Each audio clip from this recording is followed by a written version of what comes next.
আল্লাহ তাআলা আলিশান দরবারে লাখো কোটি শুকরিয়া জ্ঞাপন করছি যে মহান রব্বুল আলামিন আমাদেরকে এই পবিত্র জুমার দিনে আল্লাহর ঘর মসজিদে আমাদেরকে উপস্থিত হয়ে কোরআন থেকে কিছু বলার শোনার তৌফিক দান করেছেন। সেই মালিকের দরবারে অন্তরের অন্তঃস্থল থেকে জুড়ে সুরে আওয়াজ করে বলি আলহামদুলিল্লাহ।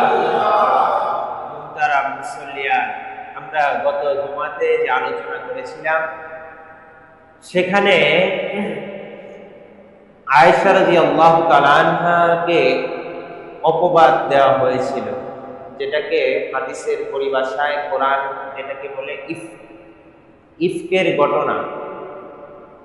সেই ঘটনা থেকে আমাদের আল্লাহ তাআলা সেই ঘটনাটা উল্লেখ করেছেন, আয়েশা সিদ্দিকা রাদিয়াল্লাহু তাআলা আনহাকে পবিত্র ঘোষণা করেছেন এবং মুসলমানদেরকে নসিহা করেছেন, ও মুসলমানেরা, তোমরা কেন তাদের কথায়, মুনাফিকদের কথায় কান দিয়ে তোমরা কেন সেটা বিশ্বাস করতে গেলে?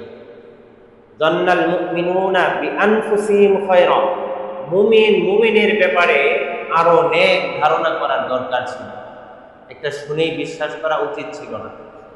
তো এই ঘটনাটা থেকে আরো নসিহত আমরা পাই যে একটা জেনে শোনা মাত্রই সেটা বলা যাবে না, প্রয়োজন হলে যদি বলার প্রয়োজন মনে করি সেটা বলতে পারি, তারপরে আমার যাচাই বাছাই করতে হবে, এর আগে নয়।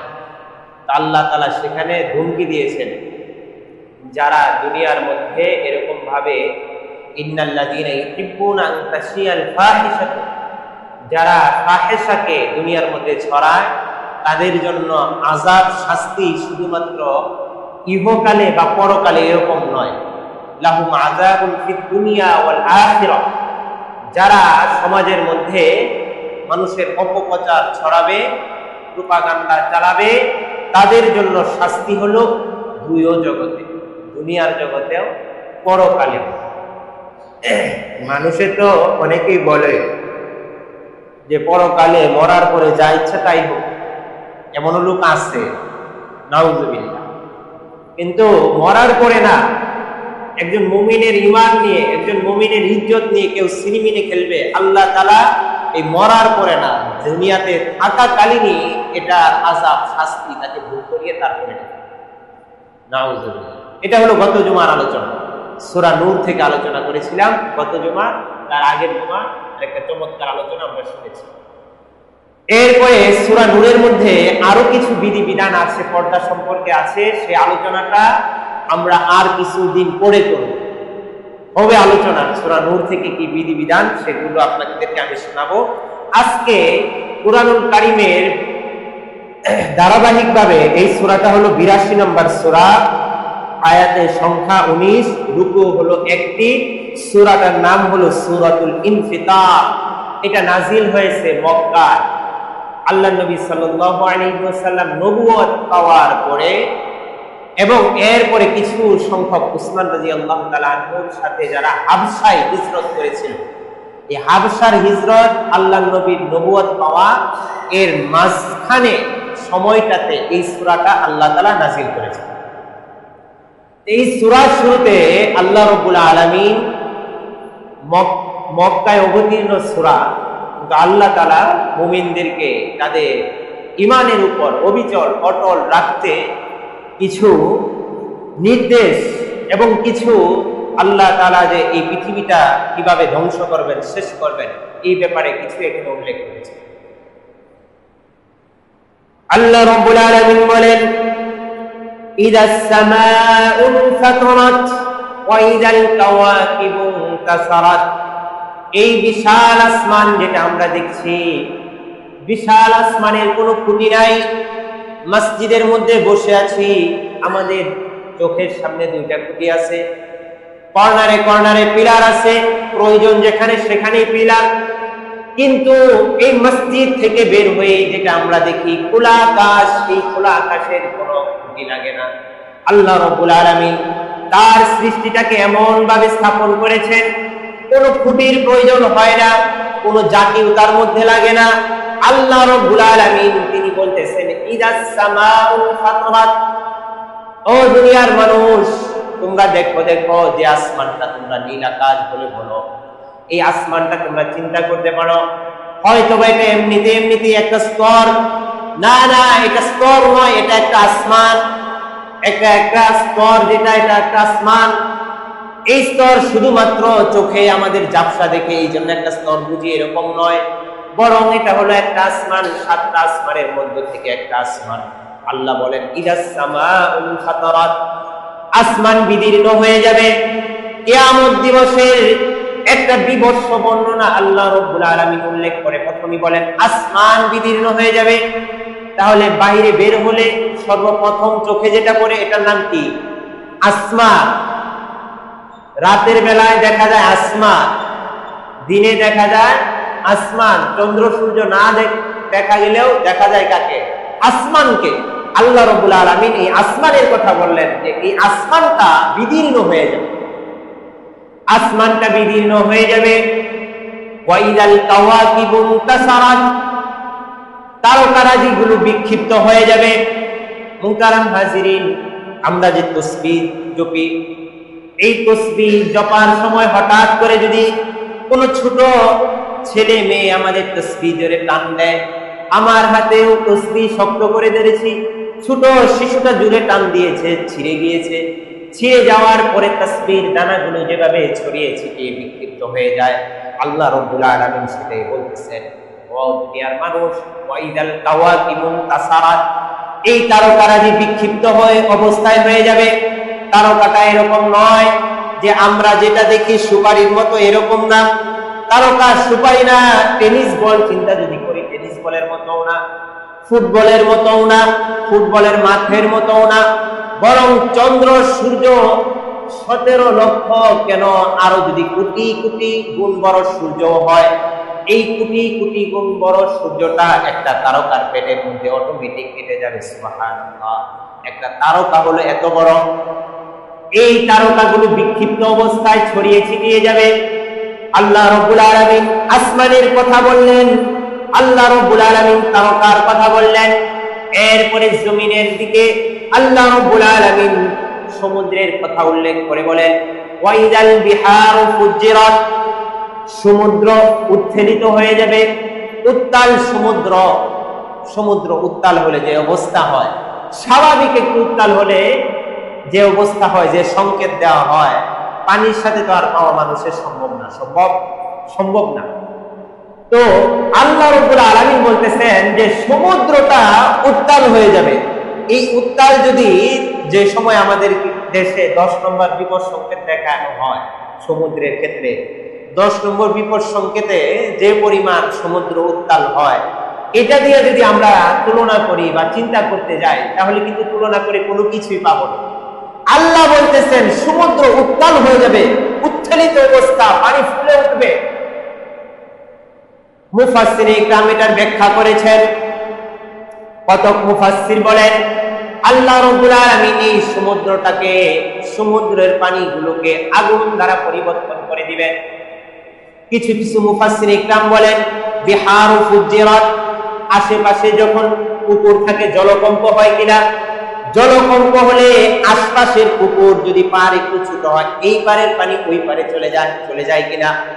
তাহলে সমুদ্র যদি উত্তালিত হয়ে যায়, সমুদ্রে উত্তালিত হয়ে গেলে সমুদ্রের পানিগুলো ঢেউ খেতে খেতে পদ্মা, মেঘনা, যমুনা, এছাড়া আরব সাগর, আটলান্টিক সাগর, উত্তর মহাসাগর, দক্ষিণ মহাসাগর, মুফাসসির ইকরাম বলেন সমস্ত সাগরগুলো একত্রিত হয়ে যাবে।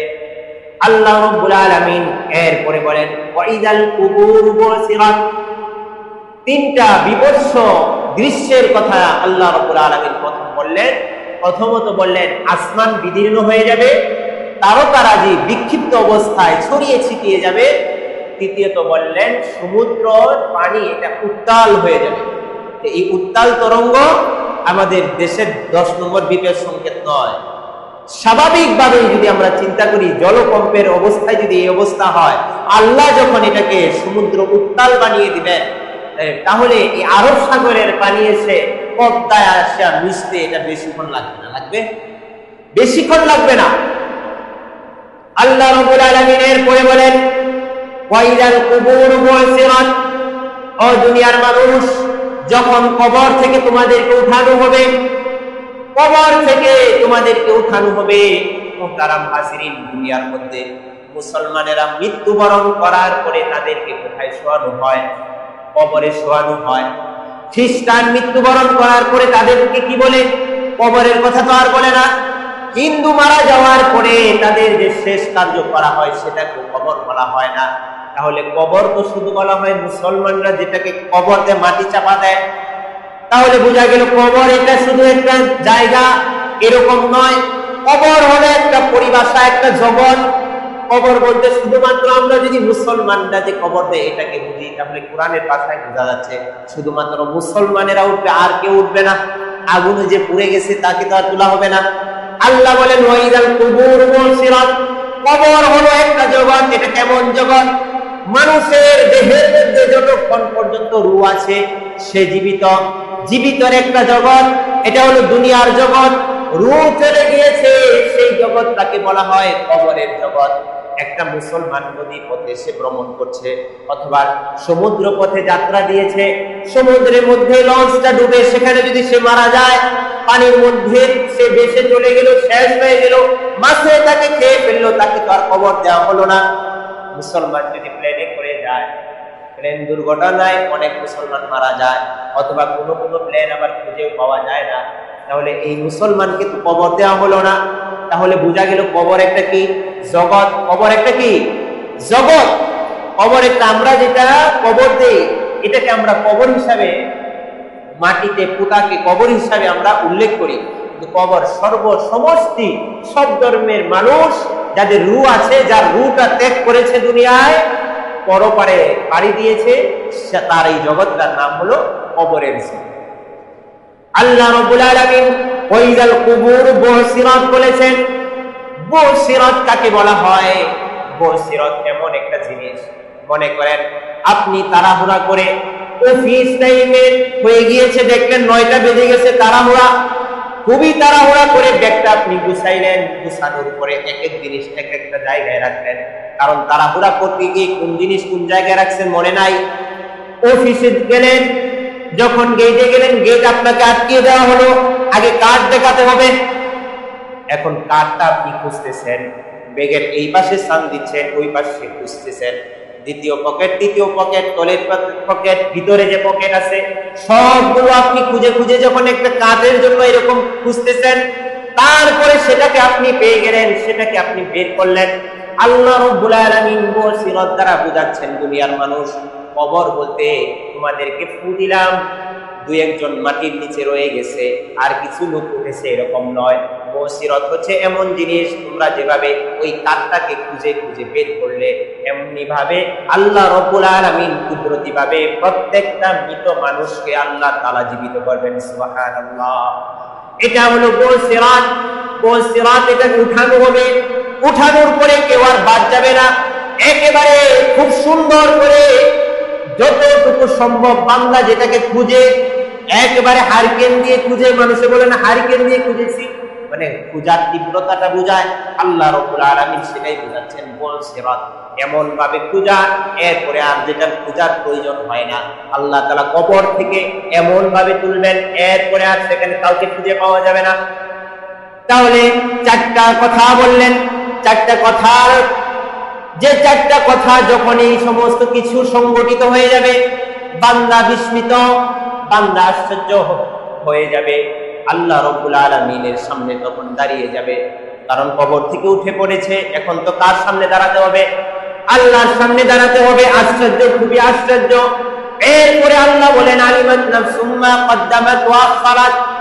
বান্দা এই চারটা দৃশ্য দেখে যতটুকু আশ্চর্য না হবে, এরপরে যে দৃশ্যটা দেখবে এই চার দৃশ্যের চাইতে এটা দেখে বেশি আশ্চর্যিত হবে। আল্লাহ বলেন আলিমাত নাফসুম মা কদ্দামাত ওয়া আখারাত। তোমাদেরকে জানানো হবে, প্রত্যেককে দেখানো হবে, সে যা অগ্রে পাঠিয়েছে, সে যা পাশটাতে রেখে এসেছে, এই জিনিসগুলো বান্দার সম্মুখে দিয়ে দেওয়া হবে। আল্লাহ তাআলা একটা কিতাব দিয়ে দিবেন, প্রত্যেক বান্দাকে আব্দুল্লাহ নে তোর আমলনামা, কলিমউদ্দিন নে তোর আমলনামা, ওমর আব্দুর রহমান নে তোর আমলনামা হাতে দিয়ে দিবেন। ধরিয়ে দিবেন আপনাকে আমাকে। এরপরে আল্লাহ বলবেন ইকরা কিতাবাক, বান্দা তোমার কিতাবটা তুমি পড়ো, কাফা বিনাফসিকাল ইয়াউমা আলাইকা হাসিবা। ও বান্দা, আজকে তোমার আমলনামা পড়ার জন্য তুমি যথেষ্ট। দুনিয়ার মধ্যে আমরা স্কুলের বারান্দায় নাও যেতে পারি, মাদ্রাসায় নাও পড়তে পারি, কিন্তু আল্লাহ যখন বলবেন ইকরা ইকরা কিতাবাক, পড়ো তোমার কিতাব। আল্লাহর নবী সাল্লাল্লাহু আলাইহি ওয়াসাল্লামকে, তিনি তো কোনো পড়ালেখা কোনো কিছুই জানেন না, কিন্তু জিবরিল আমিন এসে নবীজিকে প্রথমে কি বলেছিল? ইকরা বিসমি রাব্বিকাল্লাযী খালাক, ইকরা বলেছিল না? এরপরে আল্লাহর নবী পড়তে শুরু করে দিয়েছিলেন। কিয়ামত দিবসে যখন আপনাকে আমাকে আমলনামা হাতে দেওয়া হবে, আল্লাহ ওই শব্দই বলবেন ইকরা কিতাবাক। ও বান্দা, তুমি তোমার আমলনামাটা নিজে নিজে পড়ো, দেখো তুমি কি করেছো। কাফা বিনাফসিকাল ইয়াউমা আলাইকা হাসিবা। বান্দা, তোমার আমলনামা পড়ার জন্য তুমি সক্ষম, কাউকে হেল্প করা লাগবে না। দুনিয়ার মধ্যে তুমি নাও জানতে পারো। ইমাম গাজ্জালী রাহমাতুল্লাহি আলাইহি বলেন, আল্লাহ যখন কোন বান্দাকে বলবেন ইকরা পড়ো, সঙ্গে সঙ্গে ওই বান্দাগুলো চাঁদের দেশে যেতে যে পরিমাণ জ্ঞান লাগে, ওই পরিমাণ জ্ঞানী এক একটা বান্দা হয়ে যাবে। সুবহানাল্লাহ। কারণ পড়তে বলেছে আল্লাহ, জ্ঞান দিয়েছেন কে? আল্লাহ। কাফা বিনাফসিকাল ইয়াউমা আলাইকা হাসিবা, যথেষ্ট হয়ে যাবে। এরপরে বান্দা দেখবে এই আমলনামার মধ্যে সবকিছুই তো লেখা আছে। বান্দা পড়ার পরে আফসোস করে বলবে, মালি হাযাল কিতাব লা ইউগাদিরু সাগীরাতাও ওয়ালা কাবীরাতান ইল্লা আহসাহা। আয় আল্লাহ, মালি হাযাল কিতাব, কি আশ্চর্য ধরনের কিতাব আপনি আমার হাতে ধরিয়ে দিয়েছেন।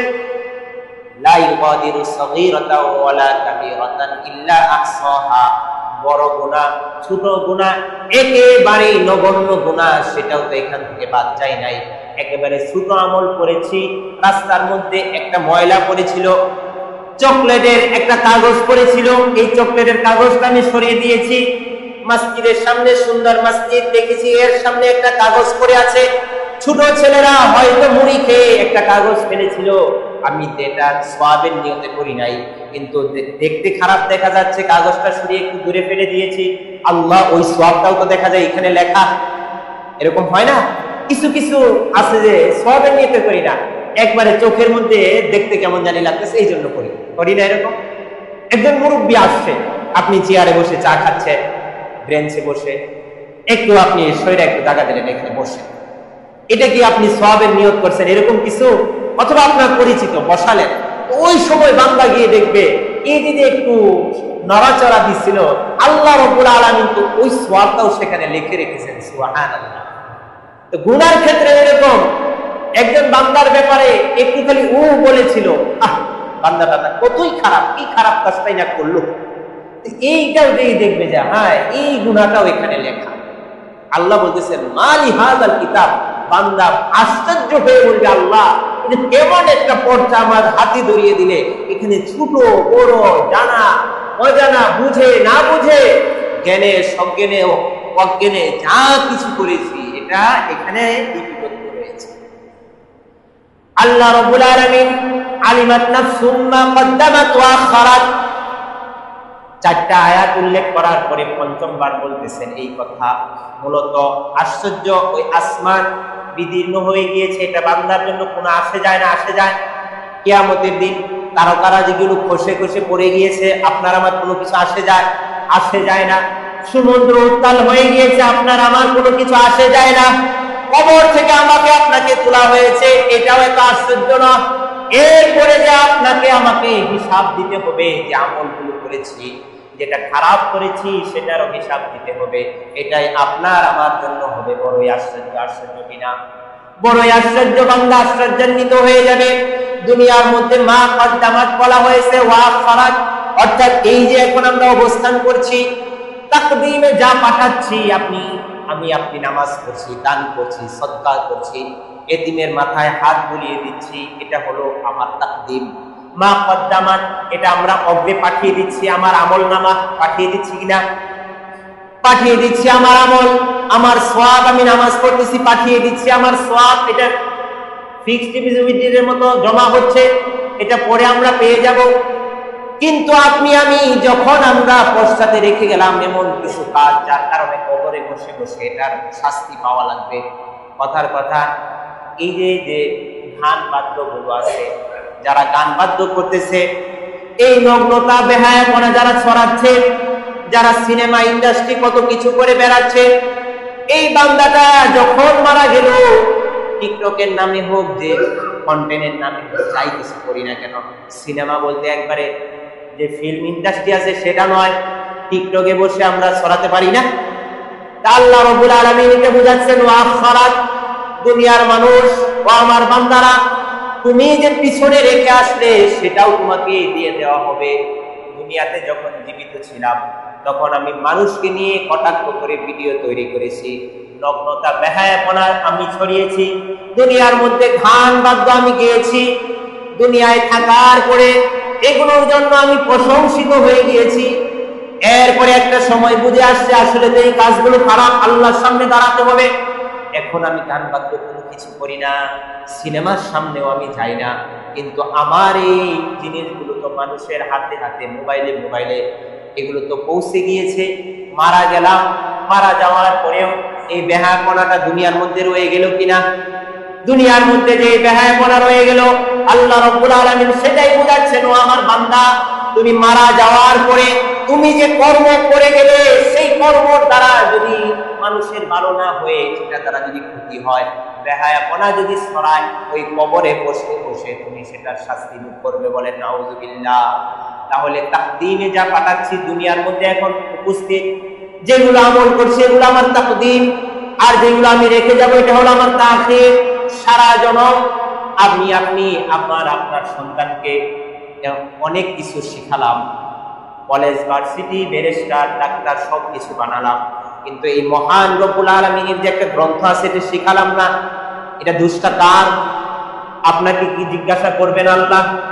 তুমি ছেলেকে ব্যারিস্টার বানাতে পেরেছো, তুমি তোমার ছেলেকে ডাক্তার বানাতে পেরেছো, তুমি তোমার ছেলেকে ইঞ্জিনিয়ার বানাতে পেরেছো, কিন্তু আমি মহান মালিকের একটা কালামুল্লাহকে তুমি পড়ানো শিখাইতে পারো নাই।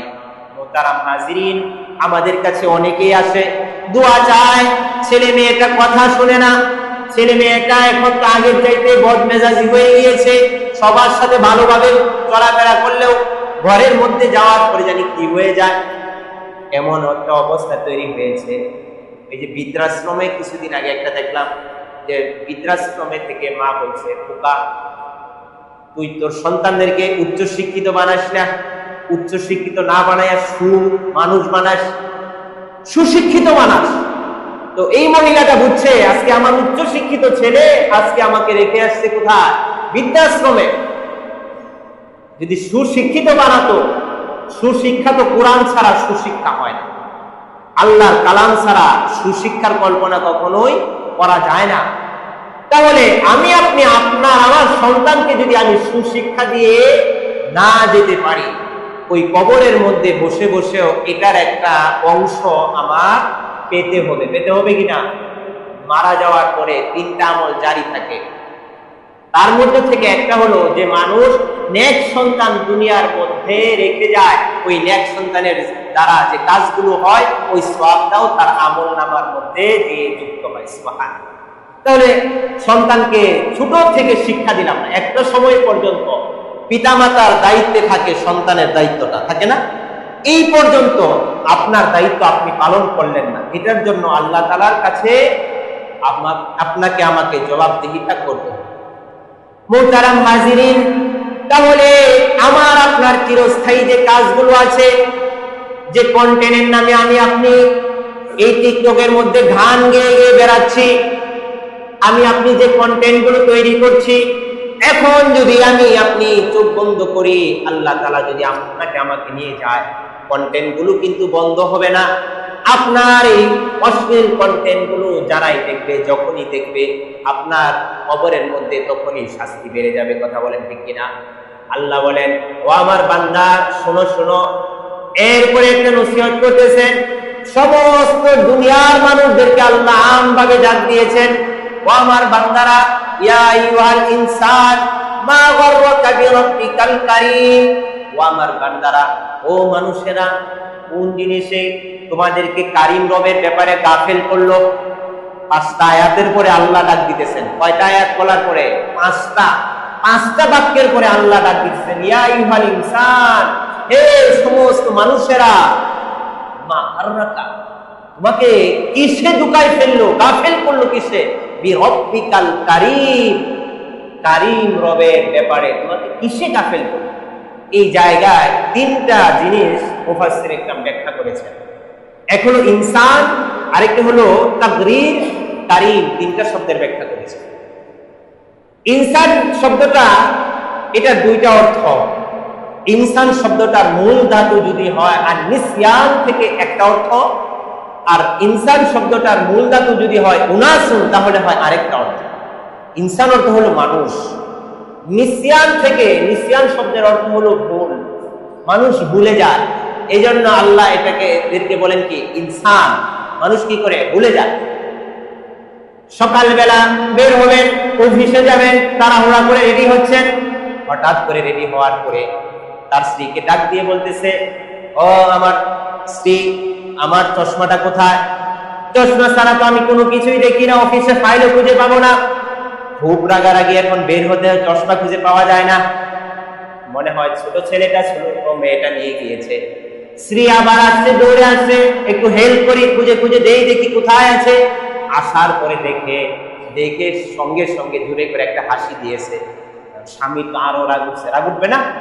আমি চশমা খুঁজি আর আমার স্ত্রী হাসে, রাগে ধমকে সুরে বলছে, তুমি হাসো। স্ত্রী বলতেছে যে আপনি আপনার চোখের 2 আঙ্গুল উপরে একটু হাত দিয়ে দেখা, দেখুন ওইখানে তো চশমা, চশমাটা কোথায়? কপালে। তাহলে মানুষের এরকম হয় না, চশমাটা কপালে রাখার পরে আবার চশমাটা খুঁজে না?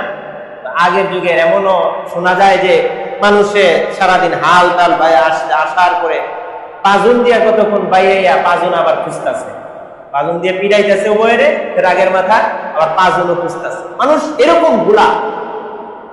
আল্লাহ রাব্বুল আলামিন ইনসান বলেছেন, এই ইনসানের মূল ধাতুটা যদি নিসিয়ান থেকে হয়, তাহলে এটা হলো মানুষ ভুলে যায়।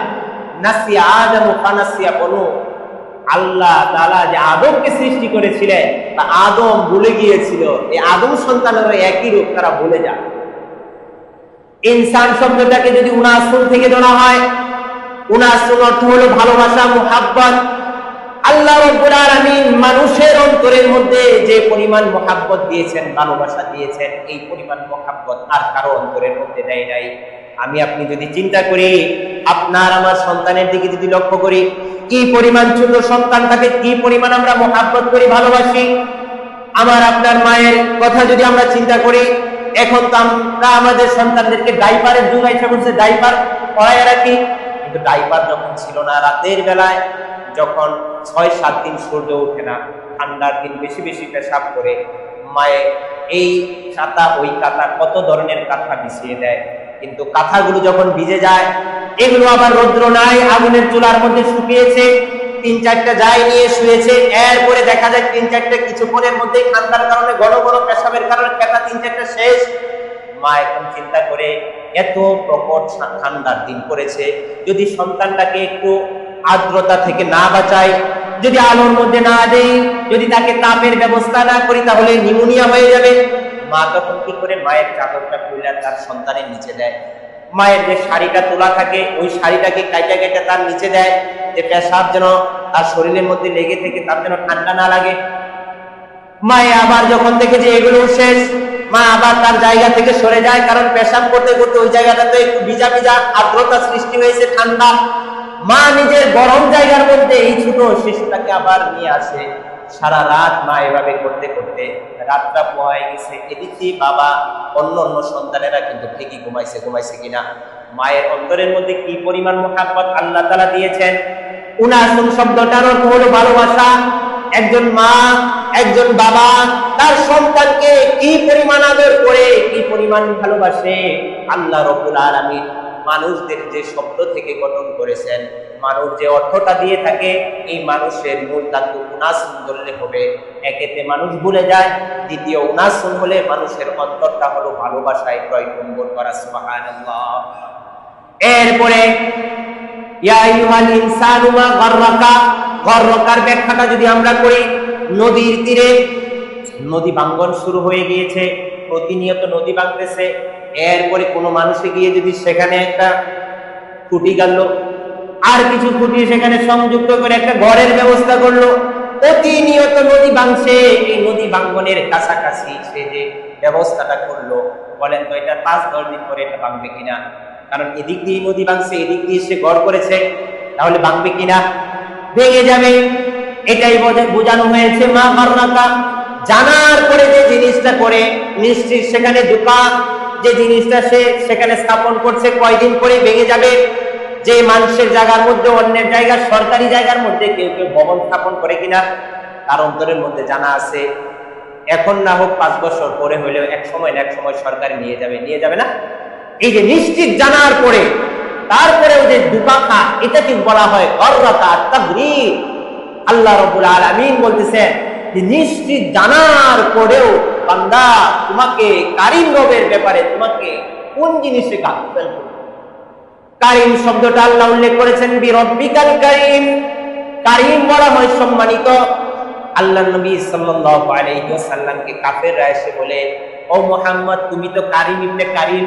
কোন সময় এসে বলে মক্কা বিজয় হয়ে গিয়েছে, মক্কা বিজয় হয়ে গিয়েছে, কাফেররা এখন চিন্তা করতেছে মুহাম্মাদের উপর যে পরিমাণ অত্যাচার করেছি, তার সাহাবীদের উপর যে পরিমাণ নির্যাতন করেছি, তাদেরকে বাড়িঘর ছাড়া করেছি, উপত্যকার মধ্যে 2 বছর আটকে রেখেছি, বদর প্রান্তরে গিয়েছিলাম তাদেরকে একবারে শেষ করতে, উহুদের প্রান্তরে গিয়ে তাদের 70 জনকে হত্যা করে এসেছি। এখন যদি তারা আমাদের কাছ থেকে বদলা নেয় তাহলে তো উপায় নেই।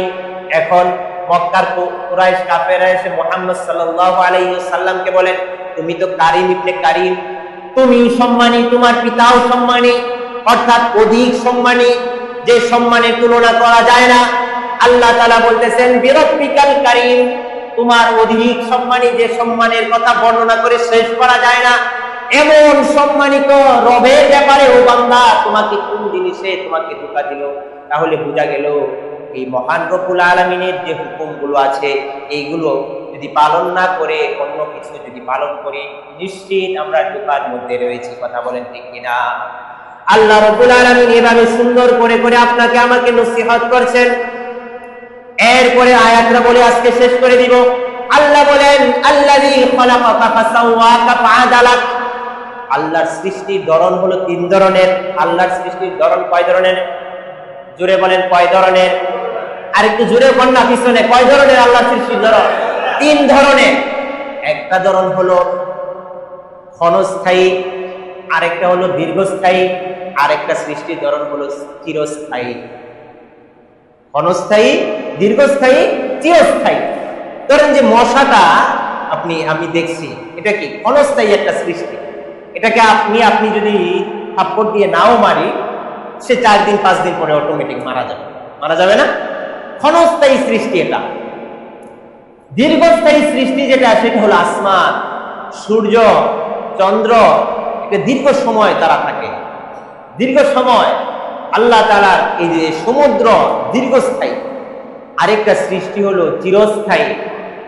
এই চিরস্থায়ী সৃষ্টির মধ্যে, সেটার মধ্যে অন্যতম সৃষ্টি হলো প্রত্যেক বান্দার রূহ। বলেন সুবহানাল্লাহ।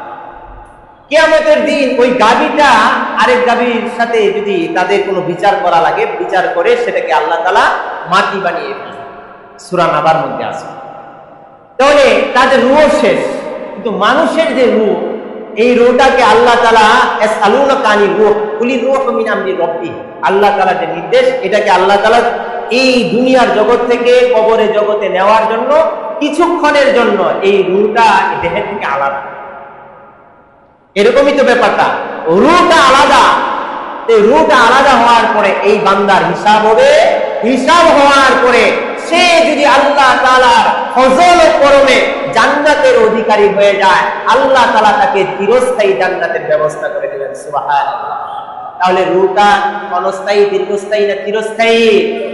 রূহটা হলো চিরস্থায়ী। আপনার আমার রূহটা হলো কি? চিরস্থায়ী। তাহলে যদি জাহান্নামে যায়, জাহান্নামীদের রূহ মনে হয় শেষ হয়ে যাবে পুইয়া পুইয়া, এরকম না। জাহান্নামে যদি যাওয়া হয়, কাফের মুশরিকরা জাহান্নামের মধ্যে তারাও যাবে চিরস্থায়ী, তারা ওই আগুনের মধ্যে জ্বলবে, পুড়বে, তারাও চিরস্থায়ী। আল্লাহ তাআলার আশ্চর্যের সৃষ্টির আশ্চর্যতম অন্যরকম সৃষ্টি হলো মানুষের রূপ। আল্লাহ বলেন, আল্লাযী খালাকাকা ফাসাওয়াকা ফাআদালাক, ও বান্দা, সুসামঞ্জস্য সুঠাম দেহ দ্বারা আমি তোমাকে সৃষ্টি করেছি। সুবহানাল্লাহ। এরপরে শুধু আল্লাহ নসিহত করছেন। মুহতারাম হাজিরিন, আজকে আমরা কিছু আয়াতের, 7টি আয়াতের আমরা অর্থ এবং সংক্ষিপ্ত তাফসীর শুনলাম। এখান থেকে আমরা একটা মেসেজ আমরা নিতে পারি। আল্লাহ তাআলা অতি মহাব্বত করে, অতি ভালোবেসে আপনাকে আমাকে স্মরণ করিয়ে দিয়ে এরপরে বললেন, আল্লাযী খালাকাকা ফাসাওয়াকা ফাআদালাক। আগে কিন্তু তিনি বলেন নাই, সূরা শুরুতে বলেছেন, সূরা শুরুতে বলেন নাই। এরপরে 5ম আয়াতে গিয়ে আল্লাহ তাআলা মানুষদেরকে, 6ষ্ঠ আয়াতে মানুষদেরকে ডাক দিয়েছেন, 7ম আয়াতে গিয়ে বললেন, আমি তোমাদেরকে সৃষ্টি করেছি। এরপরে বলেছেন, মুহতারাম হাজিরিন, দুনিয়ার জিন্দেগি আপনার আমার ক্ষণস্থায়ী। এই যে মসজিদের মধ্যে আছি, এখান থেকে আপনি আমি বাসায় যেতে পারবো। এখন যদি বলি যে কে কে বাসায় যেতে পারবেন, একবারে নির্ভয়ে বলেন, হাত উঠান। আমি মনে করি কেউ হাত উঠাবে না। উঠাবে? উঠাবে? কেউ হাত উঠাবে না, কারণ এখান থেকে 1 সেকেন্ডের আমার ভরসা নাই। তাহলে হাতটা আমি কিভাবে উঠাবো যে আমি বাড়ি বাসা পর্যন্ত পৌঁছতে পারবো? এটা কেউ, এই দুঃসাহস কেউ দেখাবে না। মুহতারাম হাজিরিন, সুতরাং আজ নয় কাল বলতে এরকম কোনো কিছু নেই। দুনিয়াটা মস্ত বড়, এই খায়া দেয়া ফুর্তি করো, এই সব স্লোগানের কোনো সুযোগ আমাদের মুসলমানদের নেই।